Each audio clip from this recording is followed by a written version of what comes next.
회복적 정의의 관점에서 공동체를 구성하고 유지 발전시키기 위한 과정을 확인해서 공동체 감각을 키워야 합니다. 여러분 안녕하십니까, 훈이쌤입니다. 오늘은 회복적 정의로 회복해야 할 5가지 조건을 확인해 보도록 하겠습니다.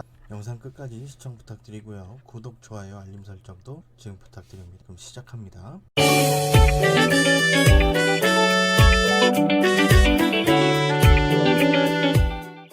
학교폭력 사안이 확인되었을 때 접수와 동시에 분리 제도를 진행합니다. 학교장 긴급조치를 활용해서 추가로 분리하기도 하고요. 이런 과정에서 관계를 회복시킬 수 있는 요소들이 사라지고 있는 것은 아닐까 생각해 봅니다. 회복적 정의를 적용해서 회복해야 할 것들은 무엇인지 확인해 보도록 하겠습니다. 회복적 정의로 회복해야 할 5가지 조건을 지금부터 알아보겠습니다. 첫 번째는 피해 회복입니다. 피해 관련 학생이 어떠한 피해를 입었는지 확인해야 합니다. 마음의 상처는 어느 정도고 심리적 치유 과정에 필요한 요소들을 확인해서 진행해야 되죠. 물론 가해 관련 학생에게 상응하는 벌을 제공하는 응보적 정의의 관점을 이용하기도 합니다. 회복적 정의에서는 피해 학생과 주변을 둘러싼 공동체의 피해를 회복하기 위한 노력을 함께 진행하죠. 어느 한쪽에만 책임을 부과하는 것이 아닙니다. 피해를 회복할 수 있도록 돕고 진정한 공동체를 만들어 가기 위함입니다.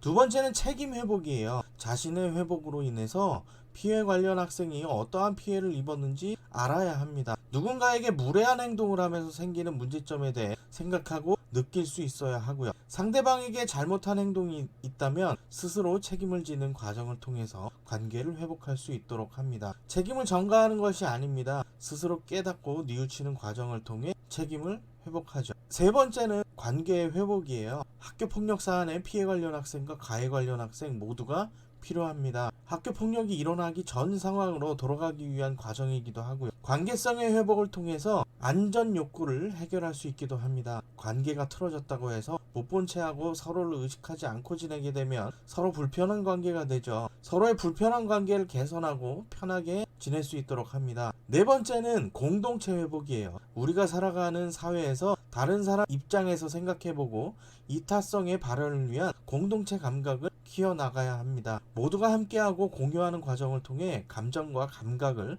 여러 사람들과 함께 조화롭게 공유하는 것이 필요하고요. 더불어 살아가는 사회를 구현하기 위한 방법은 전통적인 마을 공동체를 회복시키는 것도 필요합니다. 사회가 발전하면서 지역사회에서 마을 어른들의 역할이 바뀌었습니다. 꼰대의 이미지가 아닌 삶의 지혜를 배울 수 있는 어른으로서 공동체를 회복시키는 것도 필요하지 않을까 생각합니다. 마지막으로 5번째는 정의 회복입니다. 공동체를 형성하고 국가를 유지하기 위한 여러 가지 관점에서 정의 회복은 가장 근본적인 문제입니다. 응보적 정의의 방법과는 접근 방법이나 해결 방법이 다르지만 회복적 정의의 궁극적인 목적은 정의를 회복하는 거죠. 서로 더불어 살아가는 사회에서 진정한 정의는 무엇인지 확인해야 하고요. 공동체 전체의 이익을 위해 필요한 것은 무엇인지 확인해야 합니다. 코로나19로 인한 거리두기로 잠시 잃어버렸던 공동체 감각에 관하여 다시금 생각해 보아야 하는 이유기도 하고요. 회복적 정의의 관점에서 공동체를 구성하고 유지 발전시키기 위한 과정을 확인해서 공동체 감각을 키워야 합니다. 공동체 감각을 통해 확인해야 할 요소들은 여러 가지가 있습니다.